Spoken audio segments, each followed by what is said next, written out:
Miss মুনজিন আসসালামু আলাইকুম। আপনি কেমন আছেন? ওয়ালাইকুম আসসালাম ফাতিহা। আমি অনেক ভালো আছি। I hope you are doing well as well. And আজকে যারা আমাদেরকে লাইভে দেখছে, আশা করি সবাই অনেক ভালো আছে। Thank you so much for inviting me. I am a big fan. ফাতিহার সবগুলো কনটেন্টই আমার দেখা হয় and I am a big fan myself. So I am really honoured to be here. I hope যে আজকে যারা লাইভ দেখবে, সবাই অনেক কিছু শিখে, অনেক কিছু একটা পজিটিভ এক্সপেরিয়েন্স নিয়ে বের হতে পারবে এখান থেকে। Yeah, I'm also really happy that you were able to come, and you're also one of my role models, so it's great to have you here. Thank And you so much.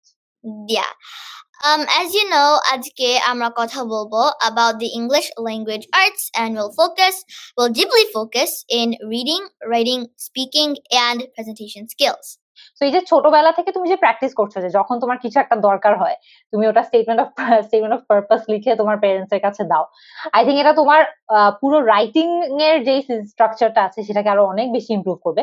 And এটা তুমি দেখবা যে যখন তুমি actually ইউনিভার্সিটির জন্য গিয়ে statement of purpose লিখবা, তুমি মানে ইউল রিয়েলাইজ যে এটা তোমাকে অনেক বেশি হেল্প করেছে। কারণ স্টেটমেন্ট অফ পারপাসে কিন্তু ইররেলেভেন্ট ইনফরমেশন লেখার খুব একটা স্কোপ নাই। তোমাকে খুব স্পেসিফিক ভাবে লিখতে Yeah, হবে, খুব details. মানে তুমি যে ইউনিভার্সিটির জন্য অ্যাপ্লাই করছো, it has to be very specific to that university, and it also has to convince them যে তুমি ওই ইউনিভার্সিটির জন্য একটা ভালো ক্যান্ডিডেট। সো অনেক পারসুয়েসিভও হতে হবে। সো আই থিঙ্ক যে এত ছোট বয়স থেকে যেহেতু তুমি স্টেটমেন্ট অফ পারপাস লিখছো for different reasons, it will definitely make your writing a lot more persuasive as well. কারণ তুমি যখন একটা ইউনিভার্সিটির জন্য স্টেটমেন্ট অফ পারপাস লিখবা, তোমার ওদেরকেও কিন্তু পারসুয়েট করতে হবে যে Yeah. কেন তুমি ডিজার্ভ করো এটা। সিমিলার টু হাউ এখন তোমার প্যারেন্টস দেখে কনভিন্স করছো যে কেন তুমি একটা ম্যাকবুক ডিজার্ভ করো। So it's a very similar way of doing it. I think এটা তোমাকে পরে গিয়ে তোমার ওই পারসুয়েসিভ রাইটিং এর স্কিলটা অনেক বেশি গ্রুমড হবে আর কি এটার জন্য, ফর শিওর। আমি যদি কখনো ভ্যাকেশনে যেতে চাই, লাইক ফর এক্সাম্পল ধরেন নায়াগ্রা ফলস বা রকি মাউন্টেন বা ইভেন গ্র্যান্ড ক্যানিয়ন, তখন বাবা-মা আমাকে আবার বলে যে persuasive writing এটা লেখো।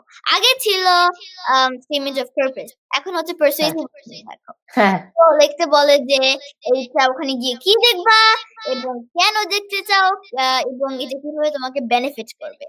সো এই হ্যাবিট অফ persuasive writing টা অলসো কি আমাদের একাডেমিক ক্যারিয়ার কে ইমপ্রুভ করছে, লাইক হেল্প করছে? The nature of persuasive writing is such যে তুমি যত বেশি এটা লিখবা, তোমার আর্গুমেন্ট ফর্ম করা আরো ইজিয়ার হবে। যেমন মনে করো যে তুমি নায়াগ্রা ফলস দেখতে যেতে চাও, তোমাকে এখন পারসুয়েসিভ রাইটিং এর মাধ্যমে তোমার প্যারেন্টসদেরকে কনভিন্স করতে হবে যে কেন তুমি ওখানে যেতে চাও, কেন তোমার নায়াগ্রা ফলসে যাওয়ার ইচ্ছাটা জাস্টিফাইড, বা ওখানে গিয়ে তুমি কি কি করতে হবে তোমার পারসুয়েট করতে হবে। If you think about it this way, তুমি কিন্তু যে কোনো ইউনিভার্সিটিতে অ্যাডমিশন নেওয়ার জন্য হোক বা যে কোনো চাকরি, ইভেন্চুয়ালি যখন ইউনিভার্সিটি পাস করে তুমি চাকরির জন্য অ্যাপ্লাই করবা, সব জায়গায় কিন্তু তোমাকে পারসুয়েসিভ স্কিলটা is going to be very important. Because তোমাকে at the end of the day অন্য পাশে যারা আছে, সেটা ইউনিভার্সিটি অ্যাডমিশন কমিটি হোক, স্কলারশিপ কমিটি হোক, একটা জব ইন্টারভিউর কমিটি হোক, সবাইকেই কিন্তু তোমার কনভিন্স করতে হবে, right?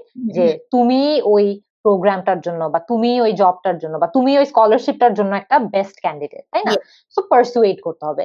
So it's very similar to what you are doing now, যে তোমার এখন তোমার প্যারেন্টস দেখে পারসুয়েট করতে হচ্ছে যে তুমি এই তুমি যে ভেকেশনে যেতে চাচ্ছ বা তুমি যে ঘুরতে যেতে চাচ্ছ, ওই জিনিসটা কেন ভ্যালু অ্যাড করবে বা কেন এটা জাস্টিফাই। সো এটা সবার কাছে এটা জাস্টিফাই করতে এটা তোমাকে হেল্প করবে। So at the end of the day, পরে গিয়েও যখন তুমি একটা জবের জন্য, স্কলারশিপের জন্য ট্রাই করবা, ওই কমিটিকেও তোমার কিন্তু সেম ভাবেই কনভিন্স করতে হবে যে ইউ ডিজার্ভ দ্যাট স্কলারশিপ, বা you deserve to be in a good university, বা তুমি ওই জবটাকে ডিজার্ভ করো।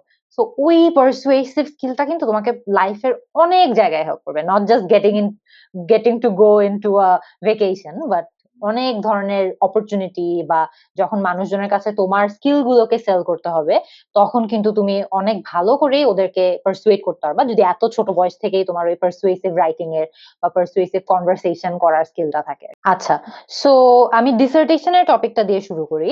যে ডিসার্টেশন বলো বা রিসার্চ পেপারের কথা বলো না কেন, সবগুলোরই ফান্ডামেন্টাল একটা কমন ক্যারেক্টারিস্টিক হচ্ছে যে এগুলো খুবই একাডেমিক হয়। ফার্স্ট অফ অল, তোমার একদম পুরোপুরি একাডেমিক ল্যাঙ্গুয়েজে লিখতে হয়, তোমার লিটারেচার রিভিউ থাকতে হয় একটা, যে রিভিউ সেকশনে তুমি আগের রিসার্চাররা বা সিমিলার ফিল্ডে যে রিসার্চাররা কাজ করেছে ওদের কাজ সম্পর্কে কথা বলো, so that you can form your, মানে তুমি তোমার ওই ডিসার্টেশনের ব্যাকগ্রাউন্ডটা ফর্ম করতে পারো বা Yeah. ব্যাকগ্রাউন্ড নলেজটা সেট করতে পারো যে কি কি ব্যাকগ্রাউন্ড নলেজের উপর তোমার রিসার্চটা ভিত্তি করা।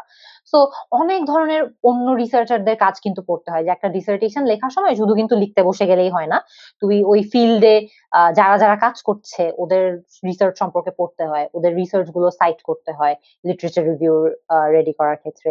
এরপরে কিন্তু তোমার মেথোডোলজি আছে, যে তুমি কোন কোন স্ট্যাটিস্টিক্যাল মেজার ইউজ করছো রেজাল্টে আসার জন্য, তুমি তুমি পার্টিসিপেন্টস দেরকে কেমনে সিলেক্ট করেছো, তোমার স্যাম্পল সাইজ কিরকম ছিল, তারপরে তুমি এথিক্স মানে এথিক্যাল যে ইস্যু গুলো আছে সেগুলো ফলো করেছো নাকি, তারপরে তুমি কোথায় করেছো, তোমার সেটিংটা কি ছিল, তোমার পার্টিসিপেন্ট নাম্বার কত ছিল, তো এই ধরনের অনেক কিছুই কিন্তু তোমাকে তোমার মেথোডোলজি গুলোতে হাইলাইট করতে হবে।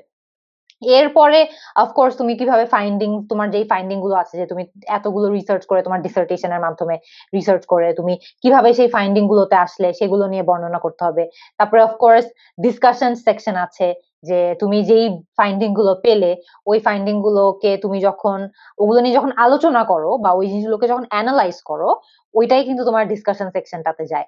তারপরে গিয়ে অফকোর্স ডিসকাশন সেকশন বিল্ড করে you gradually move on to your conclusion, যে এত কিছু নিয়ে কথাবার্তা বলার পর লাস্টের দিকে গিয়ে তুমি তোমার রিসার্চটাকে কনক্লুড করে ফেলো, বলো যে এখানে ফার্দার রিসার্চ করার স্কোপ কোথায় কোথায় আছে। তুমি মেবি তোমার লিমিটেশনস গুলো নিয়েও কথা বলতে পারো, যে এই রিসার্চে কি কি লিমিটেশনস ছিল এগুলোও বলে দিতে পারো। আর তারপরে of course you can conclude it end এন্ডে তোমার বিবলিওগ্রাফি ইনক্লুড করতে হবে, যে তুমি যত ধরনের রিসার্চারের কথা তোমার পেপারে সাইট করেছো ওদের সবার যে তথ্যগুলো আছে সেগুলো তুমি এপিএ ফরম্যাট, এমএলএ ফরম্যাট, আরো অনেক ধরনের ফরম্যাট আছে, ওইরকম একটা অ্যাকসেপ্টেবল একাডেমিক ফরম্যাটে তুমি তোমার বিবলিওগ্রাফিটা দিয়ে দিবা।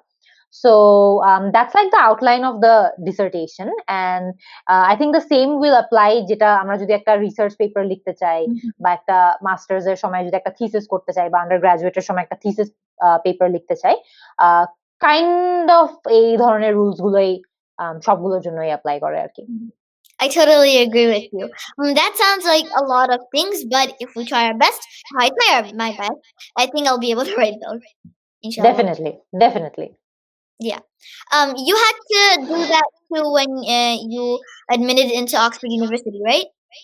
ইয়েস, আমাদেরকে শুধু অক্সফোর্ডেই না, ইনফ্যাক্ট আমি আমার ফার্স্ট মাস্টার্স যখন ঢাকা ইউনিভার্সিটি থেকে করি, আমার সেখানেও একটা মাস্টার্স এর রিসার্চ প্রজেক্ট করতে হয়েছিল।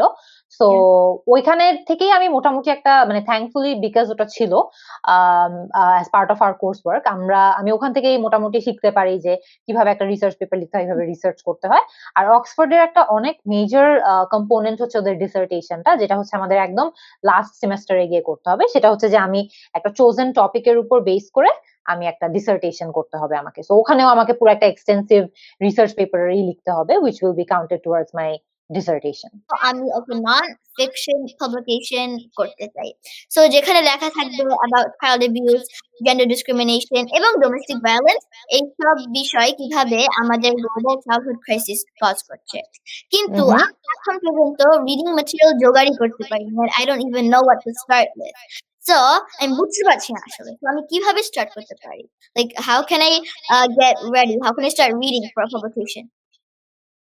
আচ্ছা, so it really depends again যে তুমি তোমার বইটা কি ধরনের বই হবে। Since you said it's a non fiction book, I think that's the first layer of decision done. এরপরে তোমাকে ডিসাইড করতে হবে যে তুমি কি এটাকে নন ফিকশন মানে একাডেমিক করতে চাচ্ছ, নাকি মানে are you planning to maybe compile a lot of interviews and ওই ইন্টারভিউ গুলো নিয়ে কথা বলতে চাচ্ছ, নাকি মানে কোন ভাবে তোমার পুরো রাইটিংটা কিভাবে স্ট্রাকচার হচ্ছে। আই থিংক তোমার ওই স্ট্রাকচারটা একবার ফাইনালাইজ হয়ে গেলে ইউ ক্যান থিঙ্ক যে আচ্ছা this is the kind of reading that I need to do. But আমি যদি অ্যাজিউম করে নেই যে since it's a non fiction writing, perhaps যদি এটা একটু academic hoy in nature, then there's a lot of research that's done South Asian perspective এ যদি আমি বলি, since South Asian perspective এর রিসার্চ গুলো আমার একটু বেশি পড়া হয়েছে, সো আই থিংক যে South Asian literature এ তোমরা অনেক ধরনের রিসার্চ পাবা এক্সিস্টিং, যেগুলো হয়তো বা ডোমেস্টিক ভায়োলেন্স এর উপর বা জেন্ডার বেসড ডিসক্রিমিনেশন, যে টপিক গুলোর কথা তুমি বললা, এরকম অনেক কিছু পাওয়া যাবে। এন্ড তাছাড়া তো অফকোর্স যে এটা অলসো ডিপেন্ডস যে তুমি যদি তোমার লেখাটাতে অনেকজনের মানে অনেকে অনেক লেখার ক্ষেত্রে ফোকাস গ্রুপ ডিসকাশনস করে, ইন্টারভিউজ করে, যে মানে ছোট গ্রুপে হয়তো বা 2-3 জন 4 জনের সঙ্গে কথা বলে, অথবা একদম ওয়ান অন ওয়ান ইন্টারভিউজ নেয়। সো আই থিঙ্ক যে সেখান থেকেও অনেক ধরনের খুবই আম, মানে ইন ডেপথ পার্সপেক্টিভ পাওয়া যায় আর কি। তুমি যদি এরকম ছোট ছোট ফোকাস গ্রুপ ডিসকাশনস করো, বা তুমি যদি হয়তো বা 1-2 জনের সঙ্গে ওয়ান অন ওয়ান কথা বলে দেখো, তাহলে দেখবা যে এই ইস্যু গুলো নিয়ে তুমি তাদের পার্সপেক্টিভও জানতে পারবা, যে এই পার্সপেক্টিভ গুলো কিন্তু তোমার লেখাকে শেপ করতে হেল্প করবে। সো ইট অলসো ডিপেন্ডস যে তুমি কোন কোন ধরনের ইনফরমেশন তোমার লেখাটাতে ইনক্লুড করতে চাচ্ছ। So I think of course research paper নিয়ে তো পড়তেই হবে তোমার, বাট তাছাড়া তুমি you can also talk to people one on one, অথবা talk to people in small groups, যাতে তুমি ওদের ওই ডেটাটা পাও আর কি। ওই র Yeah. ডেটাটা দিয়ে পারহ্যাপস তুমি তোমার লেখাটাকেও শেপ করতে পারবা সেখানে। আমি যদি কখনো একটা একাডেমিক সাবজেক্টের উপরে যদি একটা ন্যারেটিভ পেপার প্রেজেন্টেশন দেখতে চাই, তাহলে আমি কি কি নিয়ে কি কি ধরনের জিনিস ইনক্লুড করবো, যদি আপনি একটু টিপস দেন। আচ্ছা, সো একাডেমিক ন্যারেটিভ পেপার যদি হয়, there are number of ways in which usually এগুলো একাডেমিক্যালি হয়। যেটা হচ্ছে, একটা হচ্ছে যে তুমি যদি একটা কোয়ালিটেটিভ মানে কোয়ালিটেটিভ একটা পেপার করো, ঠিক আছে? সো ধরে নিই যে প্রথমটা আমরা কোয়ালিটেটিভই করলাম। সো কোয়ালিটেটিভ হইলে এই যে আমি একটু আগে বললাম না, যে তুমি যদি ফোকাস গ্রুপ ডিসকাশনস করো, যে 3-4 জন মিলে হয়তো একটা ইন ডেপথ ডিসকাশন হবে, ওখান থেকে তুমি ডেটা বের করবা। অথবা তুমি যদি ওয়ান অন ওয়ান ইন্টারভিউজ করো, তাহলে ওই ইন্টারভিউ থেকে তুমি ডেটা বের করবা। সো কোয়ালিটেটিভ আর কোয়ান্টিটেটিভ এর মধ্যে এটাই ডিফারেন্স, যে যখন তুমি কোয়ালিটেটিভ করো you do it in smaller groups, but তুমি তখন অনেক ইনডেপথ একটা মানে ওই ওই স্মলার গ্রুপস এর থেকে অনেক ইনডেপথ ইনফরমেশন পেতে পারো আর কি। So that is one way in which qualitative research is done. তারপরে আরো ধরনের নেরেটিভস থাকে, যেমন আমি যদি আমার যেই ধরনের নেরেটিভ লিটারেচার বা নেরেটিভ রিসার্চ করা হয়েছে, ওরকম একটা দুটা থেকে এক্সাম্পল দেই, যে এরকম আমি চায়না, তারপরে তাইওয়ান, ওইসব জায়গার কয়েকটা টিচারের রিসার্চ পেপার পড়েছিলাম, যে একজন টিচারই লিখেছেন, ধরো যে তিনি 4 মাস ধরে বা 5 মাস ধরে একটা চায়নাতে একটা স্কুলে ইংলিশ পড়িয়েছেন। সো দেখা যেত যে উনি ওনার রিসার্চে একদম স্টার্ট থেকে এন্ড পর্যন্ত উনি কি কি ধরনের স্ট্রাগলস ফেস করেছে ইংলিশ পড়ানোর সময় ইন চায়না, ওই স্ট্রাগল গুলোর কথা বলেছিল ওই রিসার্চ পেপারে। So it was like a very মানে ওনার নিজের পার্সপেক্টিভ উনি শেয়ার করেছে। সো এই রিসার্চ ক্যান বি, মানে narrative research can also be like that, যে তুমি 4 মাস ধরে বা 1 বছর ধরে হয়তো বা কোথাও পড়ালা, তুমি তোমার ওই পুরো টাইমটাতে হয়তো বা ওই স্কুলের পলিসি কিরকম ছিল, ওই স্কুলে কি কি ধরনের সমস্যা তুমি ফেস করেছো, ওই জিনিসগুলোকে কিভাবে সলভ করা যায়, ওরকম ফার্স্ট পার্সন ন্যারেটিভেও অনেক সময় রিসার্চ পেপার লেখা যায়। It's আবার not. হ্যাঁ, I was gonna say that it's not just about the resources that you have, but also you can put in a little bit of narrative writing that what you experienced. Exactly. So it really depends again যে তুমি কোন ধরনের research করছো, কি ধরনের তোমার কোনটা ইচ্ছা, যে তুমি কোয়ালিটেটিভ ন্যারেটিভ এই ধরনের রিসার্চ করতে চাও, নাকি তুমি পুরোপুরি কোয়ান্টিটেটিভ করতে চাও। সো এটা তোমার উপরে ডিপেন্ড করে আর কি। সো মানে কোয়ালিটেটিভ এর ক্ষেত্রে দেখা যায় যে it's a lot more personal, মানে অনেক ধরনের ইন ডেপথ ইনফরমেশন তুমি একটা সিলেক্ট গ্রুপ অফ পিপল থেকে পেতে পারবা। Same goes for narrative. Narrative is more like a story. যেমন এই যে আমি তোমাকে একটা এক্সাম্পল দিলাম না, যে একটা টিচার, আমি একজনের রিসার্চ করেছিলাম যে উনি চায়নায় পড়াতে গিয়েছিল for a year or two, and ওই পুরো ইয়ার ধরে উনি যেই ধরনের স্ট্রাগল গুলো, প্রবলেম গুলো ফেস করেছে স্কুলের কারিকুলামের কারণে বা একজন ফরেন টিচার হওয়ার কারণে, ওই ধরনের প্রবলেম গুলোকে একটা নেগেটিভ রিসার্চের মাধ্যমে Yeah, প্রেজেন্ট করেছিল। So it can also be like that আর কি। that's amazing. So, you also put a little bit of narrative to make it a little more interesting. Yeah. Yeah, Okay. আচ্ছা। So first কোয়েশ্চেনটা আগে বলি, যে কেন 12 বছর স্কুলিং করার পরেও মানুষজন গ্রামার নিয়ে স্ট্রাগল করে। সো আই থিঙ্ক এটা একটা কোর প্রবলেম তো অফকোর্স, যে আমাদেরকে সবসময় গ্রামার এমন ভাবে শেখানো হয় আমাদের কারিকুলামে, যে গ্রামার মুখস্থ করতে হবে, মেমোরাইজ করতে হবে, মেমোরাইজ করে আমরা জাস্ট ওইটাকেই রিগার্জিটেট করি আর কি পরীক্ষাতে গিয়ে। যে বলে না যে আমি পড়লাম, তারপর শিখলাম, তারপর শিখে ওটাকে এক্সামে বমি করে দিলাম, এরকম টাইপের একটা মেন্টালিটি কাজ করে সবার মধ্যে। সো গ্রামারের ক্ষেত্রে আমাদের আমাদের মানে বাংলাদেশি কারিকুলামেও সিমিলার একটা প্রবলেম আছে, যে একদম ছোট থেকে আমরা অনেক গ্রামার মুখস্থ করি এন্ড গ্রামার মুখস্থ করতে থাকি, বাট ওটার মানে ওটার রিয়েল লাইফের অ্যাপ্লিকেশনটা আমরা করি না আর Yeah. শিখিও না। সো আমি যদি আমার এক্সপেরিয়েন্স থেকেও বলি যে আমি সবসময় দেখা যেত যে স্কুলে থাকতে আমাদেরকে গ্রামার সবসময় মুখস্থ করতে হতো, যে এই নিয়ম মুখস্থ করো, এই রুল মুখস্থ করো, টেন্সের 100টা রুল মুখস্থ করো, সাবজেক্ট ভার্ব এগ্রিমেন্টের 50টা রুল মুখস্থ করো। সো সবসময় মেমোরাইজ করতাম, বাট ওই মেমোরাইজেশনের অ্যাপ্লিকেশনটা কোথায়, বা সাবজেক্ট ভার্ব অ্যাপ্লিকেশনের সাবজেক্ট ভার্ব এগ্রিমেন্টের অ্যাপ্লিকেশনটা কোথায়, বা টেন্সের অ্যাপ্লিকেশনটা কোথায়, এগুলো আমরা শিখতাম না। তো এটা একটা খুবই বড় প্রবলেম যে আমাদেরকে রিয়েল লাইফ অ্যাপ্লিকেশন করে শেখানো হয় না।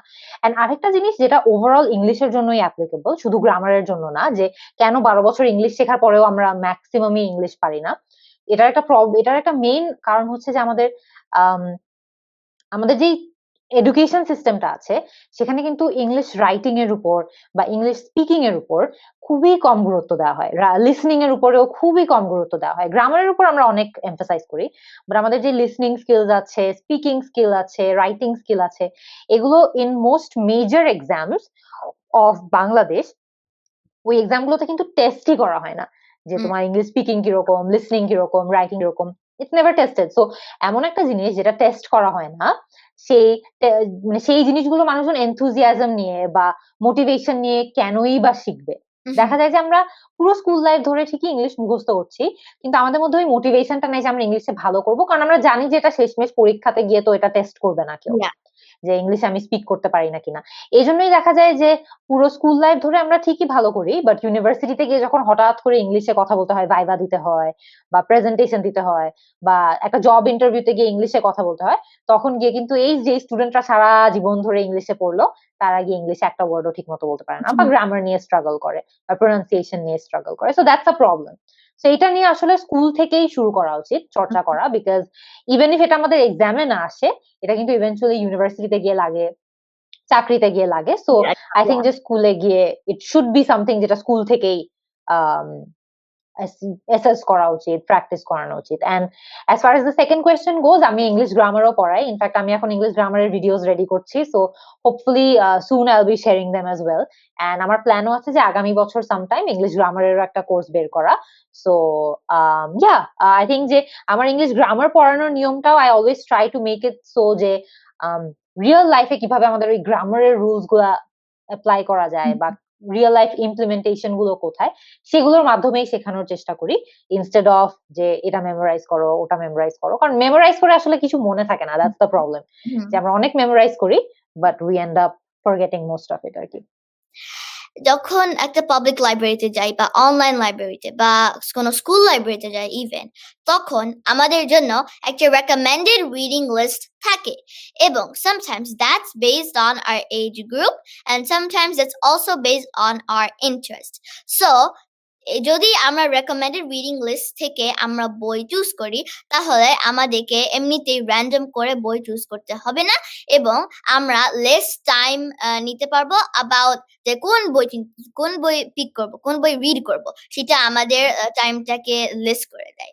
সো আমার কোশ্চেন হচ্ছে যে আমি যখন লাইক ইউনিভার্সিটিতে পড়বো বা যখন বড় হব, তখন একাডেমিক কোর রিডিং এর পাশাপাশি রেকমেন্ডেড রিডিং লিস্ট থেকে বই পড়াটা কতটা ইম্পর্টেন্ট?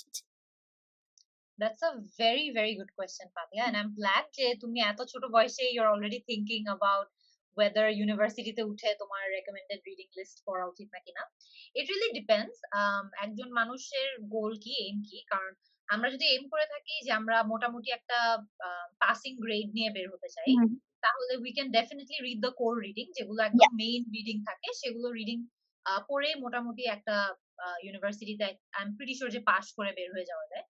বাট আমাদের যদি এইম থাকে বা গোল থাকে যে আমরা ভালো করব এন্ড আমাদের সিজিপিএ টা ভালো হবে, ডিসেন্ট হবে, তাহলে আই উড অ্যাডভাইস যে রেকমেন্ডেড রিডিং লিস্টটাও একটু ঘেটে নেওয়াটা একটু উইল হেল্প। বিকজ আমার ক্ষেত্রে আমি যেটা করতাম যে আমি কোর রিডিং সবগুলোই পড়তাম, আর আমি রেকমেন্ডেড রিডিং থেকেও সবগুলো একটু বেছে বেছে হালকা হালকা করে দেখতাম যে কোনগুলোতে আমার কোর্সের মেটেরিয়াল গুলো বেশি বেশি আছে, যেগুলোতে আছে সেগুলো থেকে আমি ওই মেটেরিয়াল গুলো নিয়ে পড়তাম। and I used to make a lot of notes, তো আমার নোট গুলো সবসময় দেখা যেত যে কোর রিডিং আর রেকমেন্ডেড রিডিং মিলেই হতো। তো আই উড সাজেস্ট যে যদি ওইরকম এইম থাকে কারো, আই এম শিওর তোমার এইম ওরকমই যে তুমি অনেক ভালো রেজাল্ট করবা, সো ডেফিনেটলি যাদের এইম এরকম যে ভালো রেজাল্ট করে বের হবে, একটা ভালো পজিশন নিয়ে বের হবে, তাদের জন্য মাই অ্যাডভাইস উড বি যে রেকমেন্ডেড রিডিং লিস্ট থেকেও ভালো ভালো যেগুলো আছে এটলিস্ট সেগুলো পড়া for sure.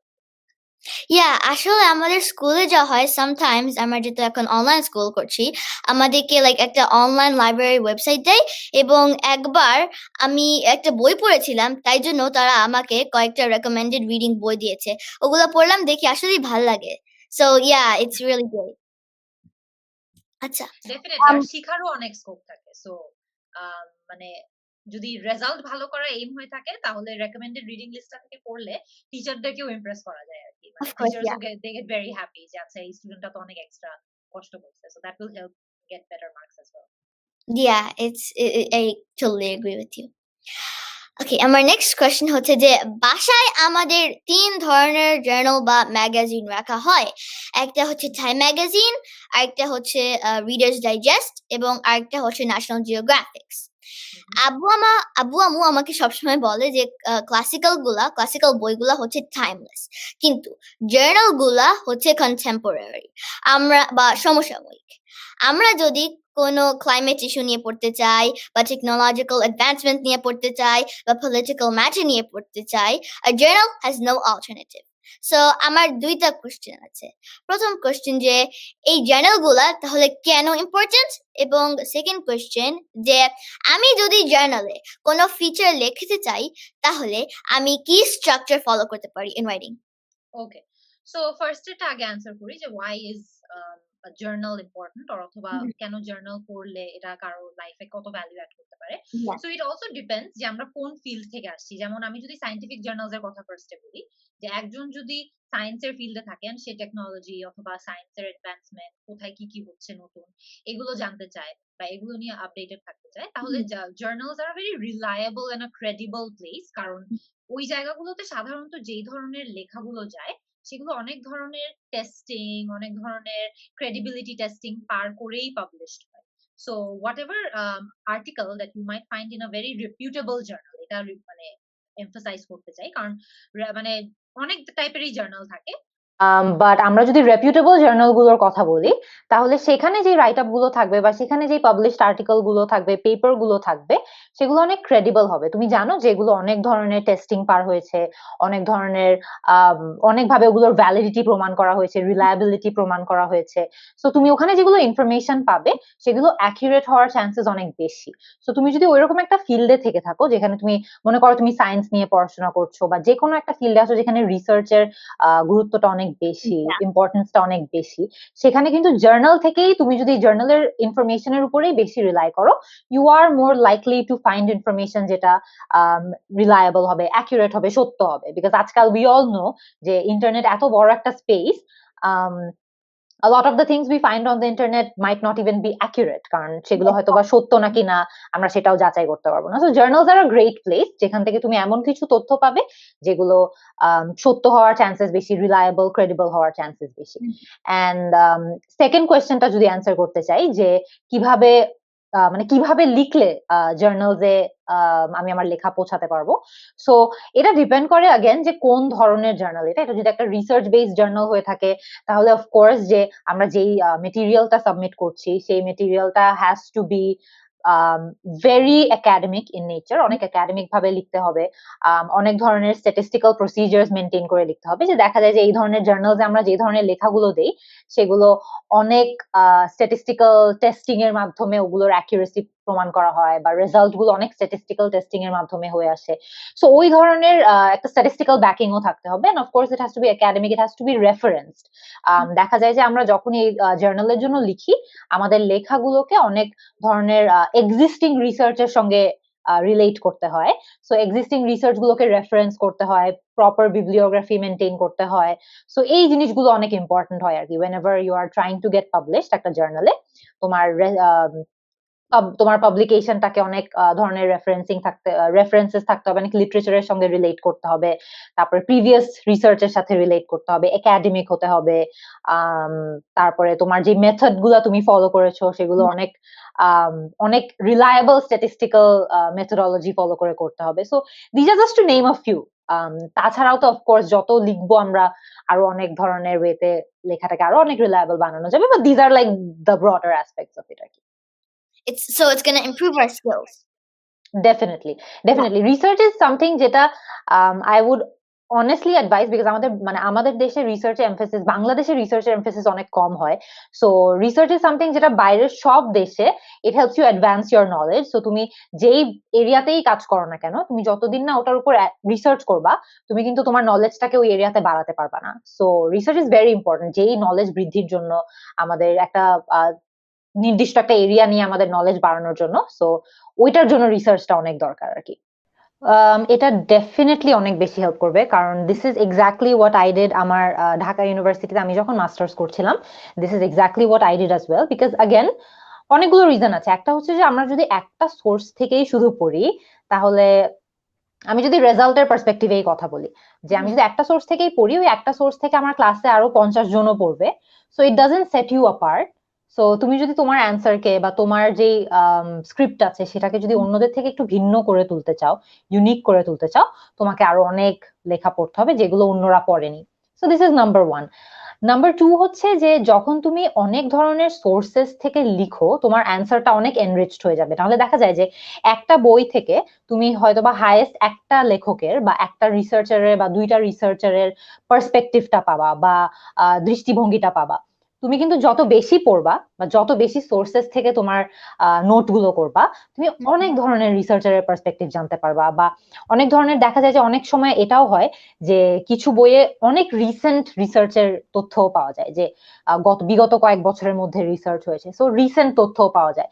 So it all ends up enriching your essay, it all ends up enriching your answer. So তুমি যদি ভালো করতে চাও, অবশ্যই বিভিন্ন সোর্সেস থেকে পড়া উচিত, বিকজ অনেক ধরনের রিসার্চারদের পার্সপেক্টিভ পাওয়া যায়, অনেক ধরনের ডিফারেন্ট পয়েন্টস অফ ভিউজ পাওয়া যায়, যে একটা পার্টিকুলার টপিকের উপর কত ধরনের কাজ হয়েছে বা কত ভাবে একটা পার্টিকুলার টপিককে দেখা যায়, সেই ইনফরমেশন গুলো পাওয়া যায়। And at the end of the day, টিচাররা যখন তোমার অ্যান্সার স্ক্রিপ্ট করছে বা কারেক্ট করছে, স্ক্রিপ্ট কারেক্ট করছে, তখন কিন্তু তারা সবার অ্যান্সার ওদের একই রকমই মনে হয়। বিকজ তুমি যদি 50টা স্ক্রিপ্ট একসাথে দেখো, টিচারের পার্সপেক্টিভে বলার জন্য, যে সব অ্যান্সারই মোটামুটি একই রকম, বাট এর মধ্যে কিন্তু একজন দুজন যারা একটু এক্সট্রা মাইল গিয়ে এক্সট্রা তথ্য লিখে, যেটা অন্যরা লিখেনি, তখনই গিয়ে কিন্তু মার্কের ডিফারেন্সটা আসে। So it really helps you get better marks. And of course, যত বেশি রিসার্চ আমরা সাইট করব, তত বেশি ক্রেডিবল হবে, আমরা তত বেশি এটা প্রমাণ করতে পারবো যে আমাদের পয়েন্ট অফ ভিউটা অ্যাকচুয়ালি আরো অনেক ধরনের রিসার্চার্সও শেয়ার করে, এই কারণেই এই পয়েন্ট অফ ভিউটা কারেক্ট। সো এটাও তো তোমাকে তোমার একাডেমিক এসেজে প্রমাণ করতে হবে। So it helps there as well. এটা আগেন আই থিঙ্ক এটা আমাদের প্রিভিয়াস প্রশ্নটার সাথে প্রশ্নের উত্তরটার মতোই একটু উত্তর হবে এটার, যে যখন আমরা অন্য রিসার্চাররা কি বলে বা অন্য ক্রেডিবল ব্যক্তিরা, it doesn't only have to be a researcher, it can be anyone who is credible in their field. So বা যার কথাগুলো ট্রাস্টওয়ার্দি, বিশ্বাসযোগ্য। সো যখন আমরা ওই ধরনের রিসার্চারদের বা ওই ধরনের মানুষজনের কোটেশন গুলো সাইটেশন হিসেবে ইউজ করি বা সাইট করি আমাদের লেখায়, আগেন ইট শোজ যে আমি যেই পার্সপেক্টিভটা মানুষজনের সাথে শেয়ার করতে চাচ্ছি, ওই পার্সপেক্টিভটা অনেক ধরনের বিশ্বাসযোগ্য মানুষজন এই পার্সপেক্টিভটা শেয়ার করে, বা ট্রাস্টওয়ার্দি মানুষজন বা ক্রেডিবল মানুষজন এই পার্সপেক্টিভটা শেয়ার করে। So it it kind of solidifies your perspective as well, যে তুমি যেটা বলছো, তুমি যে জিনিসটা বোঝানোর চেষ্টা করছো, সেই পার্সপেক্টিভটা আসলেই সত্য, সেই পার্সপেক্টিভটা আসলেই trustworthy and credible. It also helps prove that, because তখন মানুষজন দেখবে যে আচ্ছা না, ওর এই কাজটা তো আরো অনেক ধরনের রিসার্চারও অনেক এক্সটেন্সিভ কাজ করে দেখেছে যে এই কাজটাই সত্য বা এই পার্সপেক্টিভটাই সত্য। সো ওটা প্রুভ করতে হেল্প করে। এন্ড অফকোর্স আগেন এটা তোমার নিজের মানে পার্সোনাল ক্যাপাসিটিতেও আই থিঙ্ক যে এটা তোমার নিজের knowledge about a subject area, এটাকেও বাড়াতে অনেক, বৃদ্ধি করতে অনেক সাহায্য করে। যেমন আমি একটা এক্সিস্টিং টপিক নিয়ে চাইলেও দুনিয়ায় যত কিছু আছে জানার, সবকিছু আমার পক্ষে জানা পসিবল না, বাট আমি যখন অন্য মানুষজনের কাজগুলো দেখবো বা অন্য মানুষজন ওই ফিল্ডে কি রিসার্চ করেছে এগুলো দেখবো, তখন কিন্তু আমি বলতে পারবো যে আচ্ছা, সো মানে আমার নলেজটাও বাড়বে, যে আমি এক্সিস্টিং যতটুকু জানতাম সেই নলেজ থেকে আরো অনেক বেশি কিছু জানতে পারবো ওদের রিসার্চের মাধ্যমে। So whenever you are giving a speech হার্ভার্ডের মতো জায়গায় বা ইউএন এর মতো জায়গায়, ওরা অবভিয়াসলি এটা দেখবে যে তোমার কথা কতটুকু ক্রেডিবল, তোমার কথা কতটুকু backed by research or backed by supported by research. So যখন তুমি এরকম কোটেশন ইউজ করবা বা রেফারেন্সিং ইউজ করবা in case of writing, it helps prove your point of view to them as well. So I hope you find success in the grammar videos that are coming up. Thank you so much. Yeah, and thank you so much for joining us. Thank you so much for joining us all the way from the other side of the Atlantic, from the UK. It's been really great to talk to you. Yeah, I think this is the first time আমি কোন একটা লাইভে আসছি যেখানে আমি হচ্ছে UK তে আর আরেক আমাকে যে ইন্টারভিউ করছে সে হচ্ছে আমেরিকাতে, so this is like across the world একটা এক্সপিরিয়েন্স হয়ে গেল। So I am very very grateful যে you had me over and আমাদের এই প্ল্যাটফর্মে সবার সাথে আমরা আজকে অনেক ইম্পর্টেন্ট কিছু জিনিস নিয়ে কথাবার্তা বলতে পেরেছি, অ্যান্ড আই হোপ যে সবাই এখান থেকে কিছু না কিছু শিখে বা একটু ভ্যালু নিয়ে আজকে বের হতে পারছে। Thank you so much for having me. It was my honor. Yeah, thank you so much. So I do not want to waste any more of your time. So thank you so much, and assalamu alaikum. Walaikum assalam, Faatiha. Take care. Allah Hafiz. Allah Hafiz. Okay, so dear viewers, I hope you all enjoyed today's live session, and I hope you all stay tuned for my next live session. Thank you, and assalamu alaikum.